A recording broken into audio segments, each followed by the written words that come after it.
نبوت کا 46واں حصہ کہا گیا، نبوت کا 46واں حصہ۔ یہ تقسیم کیسے ہوئی ہے؟ آپ کے دور نبوت کی جو عمر ہے آپ کی وہ 23 سال ہے، 23 سال آپ علیہ السلام، 40 سال کی عمر میں آپ نے اعلان نبوت فرمایا، 63 برس کی عمر میں آپ نے دنیا سے پردہ فرمایا، تو یہ 23 سال بنتے ہیں۔ ان 23 سالوں کو 2 سے ضرب دی جائے تو 46 بنتے ہیں۔ تو جو پہلی ششمائی تھی، پہلا حصہ جو تھا، اس میں آپ کو رویا صالحہ سے دکھائے گئے تھے، باقی 22.5 سال پھر وہی باقاعدہ فرشتہ لے کر آیا تھا، اس کے ذریعے آپ کی رہنمائی کی گئی۔ پہلے جو 6 مہینے تھے اس میں نبوت میں جو رہنمائی کی جاتی تھی وہ سچے خوابوں کے ذریعے آپ کی جاتی تھی، اس لیے 46واں حصہ کہا گیا اس کو نبوت کا۔ اور نبی کا خواب اللہ کی طرف سے ہوتا ہے، حق سچ ہوتا ہے۔ تو آپ نے فرمایا کہ آج رات میں نے خواب دیکھا ہے، میرے پاس 2 بندے آئے ہیں اور وہ مجھے لے کر چل پڑے کسی طرف۔ میں نے ان سے پوچھا کون ہے آپ لوگ اور کدھر؟ وہ کہتے ہیں مجھے چلو آپ ہمارے ساتھ۔ میں چل پڑا۔ چلتے چلتے ہم ایک جگہ پر پہنچے تو ہم نے دیکھا وہاں پر کہ ایک بندہ ایسے بیٹھا ہوا ہے نیچے اور ایک اس کے پاس کھڑا ہے۔ وہ جو کھڑا آدمی ہے نا، وہ اس کے ہاتھ میں ایک کینچا ہے، کٹر، وہ اس کے ایک منہ کے جبڑے کی طرف ڈالتا ہے اور کاٹتا چلا جاتا ہے اور پیچھے تک کاٹ دیتا ہے۔ وہ شدید تکلیف سے دھاڑتا ہے، آگے سے چیخیں مارتا ہے، پکارتا ہے، تو وہ کینچا باہر نکالتا ہے اور دوسری طرف سے اس کا جبڑا کاٹتا ہے۔ جب دوسری طرف سے کاٹتا ہے تو یہ پہلی طرف والا جو ہے نا، یہ بالکل صحیح ہو جاتا ہے، ٹھیک ٹھاک ہو جاتا ہے، اور دوسری طرف والا کٹتا ہے، اس سے اس کو تکلیف ہوتی ہے، وہ کھینچتا ہے، کھینچ کر پھر پہلی طرف والے کو کاٹتا ہے۔ مسلسل کنٹینیوسلی اس کو یہ عذاب دیا جا رہا ہوتا ہے، پہلے اس طرف پھر اس طرف، پہلے اس طرف پھر اس طرف۔ تو میں نے پوچھا کہ یہ کون آدمی ہے اور اس کو کیوں اتنی تکلیف دے رہے ہو؟ انہوں نے مجھے کہا بعد میں تمہیں پتہ چلے گا، آگے چلو۔ ہم چل پڑے آگے۔ چلتے چلتے ہم نے دیکھا ایک آدمی لیٹا ہوا ہے ایسے، اور اس کے سرانے ایک آدمی کھڑا ہے، اور اس کھڑے ہوئے آدمی کے ہاتھ میں ایک بہت بڑا پتھر ہے، اور وہ پتھر زور کے اس لیٹے ہوئے آدمی کے سر کے اوپر مارتا ہے، اس کا سر پاش پاش ہو جاتا ہے، کچلا جاتا ہے، اور پتھر دور جا کے وہ جا کے پتھر اٹھا کے لاتا ہے، اتنے میں وہ پھر جڑ جاتا ہے، پھر اس کو مارتا ہے، پھر مارتا ہے، پھر مارتا ہے، بار بار اس کو مار رہا ہوتا ہے، شدید تکلیف کے اندر مبتلا۔ میں نے پوچھا یہ کون ہے؟ انہوں نے کہا کہ جی آگے چلو تمہیں بعد میں پتہ چلے گا۔ ہم آگے چل پڑے۔ چلتے چلتے ہم آگے تھوڑا سا آگے گئے تو ہم نے دیکھا کہ ایک آدمی، ایک خون کی نہر بہ رہی ہے ایسے، اس کے اندر ایک آدمی کھڑا ہے اور ایک آدمی نہر کے کنارے میں باہر کھڑا ہے۔ وہ باہر نکلنے کی کوشش کرتا ہے، یہ باہر والا اس کو پتھر مارتا ہے، پتھر سیدھے اس کے منہ کے اندر جاتے ہیں اور اس کے پیٹ میں چلے جاتے ہیں اور اس کا پیٹ پھول جاتا ہے۔ پھر دوبارہ کوشش کرتا ہے، وہ پھر مارتا ہے، پھر مارتا ہے، کرتے کرتے اس کا پیٹ پھولتا چلا جاتا ہے، بڑا ہوتا ہے۔ میں نے پوچھا یہ کون ہے؟ انہوں نے کہا جی آگے چلو بعد میں پتہ چلے گا۔ ہم چل پڑے آگے۔ آگے ہم نے دیکھا کہ بہت بڑا تنور ہے، کنواں، اور اس کے اندر آگ جل رہی ہے اور اس کے اندر انسان مرد عورتیں ننگے جل رہے ہیں۔ میں نے پوچھا یہ کون ہے؟ انہوں نے کہا جی بعد میں پتہ چلے گا، تم آگے چلو۔ ہم آگے چل پڑے۔ آگے ہم نے دیکھا ایک بہت خوبصورت باغ ہے، بہت خوشنما باغ، اس کے اندر پورے اور غلام ٹہل رہے ہیں اور دالان بنے ہوئے ہیں، نہریں چشمے جاری ہیں، ہر طرف بڑا خوشنما منظر۔ میں نے پوچھا یہ کیا ہے؟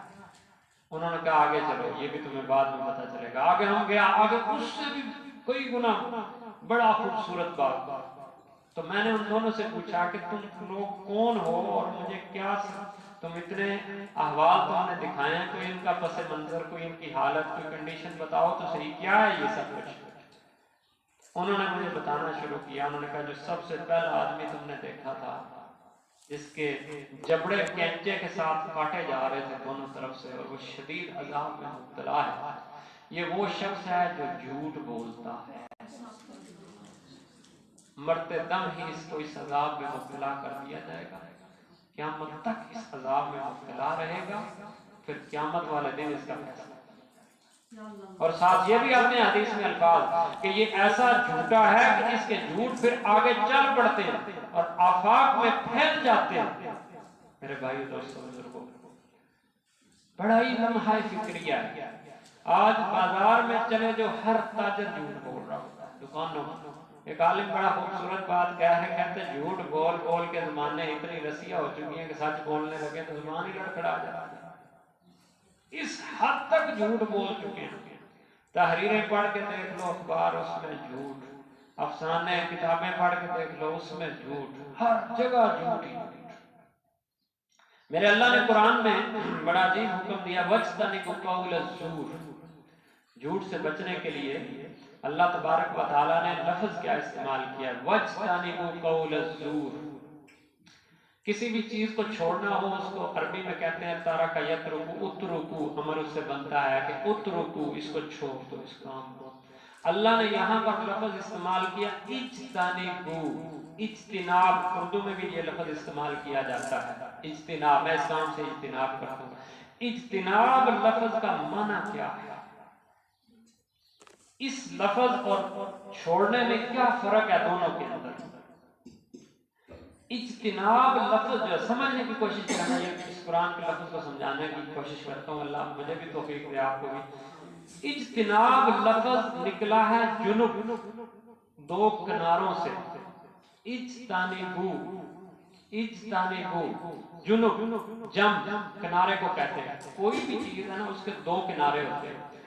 وہ دو کنارے آپس میں نہیں مل سکتے الا یہ کہ وہ ٹوٹ جائے. یہ ستون ہے، ایک اوپر والا کنارہ ہے ایک نیچے والا کنارہ ہے. یہ دو کنارے آپس میں نہیں مل سکتے، ناممکن ہے. فاصلہ درمیان میں بہت زیادہ. ٹوٹ کے ملے وہ وجود ہی ختم ہو جائے گا. صحیح حالت میں کسی بھی چیز کے دو کنارے آپس میں مل جائیں یہ ناممکن ہے. اللہ نے قرآن میں دو حکموں کے اندر اجتناب کا لفظ استعمال کیا. اجتنبوا قول الزور، کہ جھوٹ سے اس طرح دور ہو جاؤ جیسے دو کنارے آپس میں دور ہوتے ہیں اور ان کا ملنا ناممکن ہوتا ہے، اس طرح تمہارا بھی جھوٹ کے ساتھ ملنا ناممکن ہو جائے. اور دوسرا اللہ نے کہا یا ایھا الذین آمنوا اجتنبوا کثیرا من الظن، اجتنبوا من الظن ان بعض الظن من الاثم، کہ بدگمانی سے بھی اسی طرح دور ہو جاؤ جس طرح دو کنارے آپس میں دور ہوتے ہیں. ایک جھوٹ اور ایک بدگمانی، ان دو کے لیے اللہ نے اجتناب کا لفظ استعمال کیا ہے کہ ان دونوں کے قریب بھی نہیں پھٹکنا. ایک تو یہ نا ساتھ ساتھ چل رہے ہیں چلو اس کے ساتھ مل نہیں رہا، نہیں، اتنے دور ہو جاؤ کہ ملنا ہی ناممکن ہو جائے. اس حد تک سچائی کا حکم دیا گیا ہے. کتنا بڑا لمحہ فکری ہے. ہم اپنے گریبانوں میں جان کے دیکھیں کہ میری زندگی کیسے گزری ہے، میرے بچوں کی زندگی کیسے گزر رہی ہے، میرے ماتحتوں